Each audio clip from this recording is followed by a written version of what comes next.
Hi, Joe Weichert again back at Books and Browsers. Just had the great opportunity to pull the last speaker, Pete Meyers, aside here, talking a little bit about your new upcoming book project that you talked about in your session today, Pete. So tell us about Breaking the Page. What inspired you to put this together? Well, I think it was a recognition on my part that phase one of the sort of ebook revolution has been about creating these kind of digital replicas of print books on devices like the Kindle.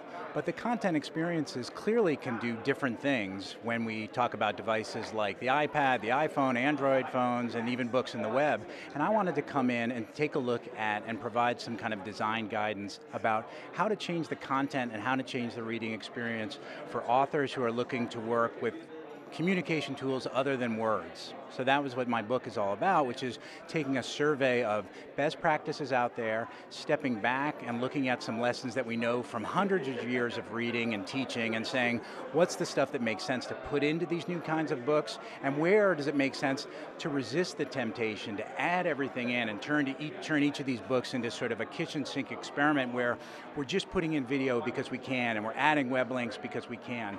I want to pull back and say, hey, does that stuff always make sense? Does it always improve the reading experience?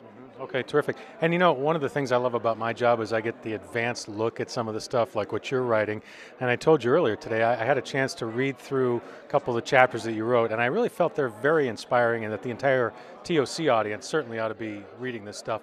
Talk a little bit about the release schedule. So we've got like a free version and then a paid version coming out. How's that going to work? Right. So I think what we decided was, the books in the end is going to be about 12 or 15 chapters, but I already have the first 3 chapters pretty much done, and because a lot of my coverage is very time sensitive, why not get those first 3 chapters out there? We'll have that happen sometime in early or mid-November, put them out there for free, every ebook channel where O'Reilly books are available, Kindle, iBookstore, Nook, etc., direct at O'Reilly.com, and then in 2012, when the rest of the book is ready, then put it up for sale. But it's a way to give people a taste of what I'm working on, and hopefully give them some guidance while it's ready and just sitting in the can.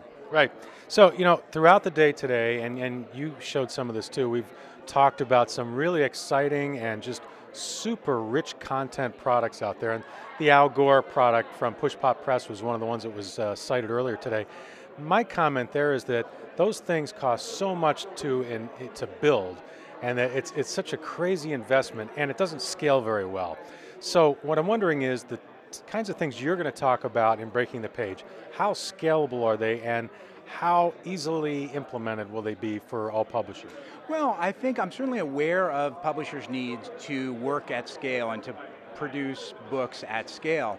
But I would also remind anybody involved in publishing that just as you can't scale talent, you can only sign 5 great novelists a year, you can't scale, especially in these early days, some of the experimentation necessary. Now, there are clearly things that I think can move the needle forward in terms of the reading experience, things like improving the table of contents and improving search and coming up with new ways to, say, treat the image and treat the index. And there are examples that I touch on in my book which really can be implemented in everything from EPUB to custom apps.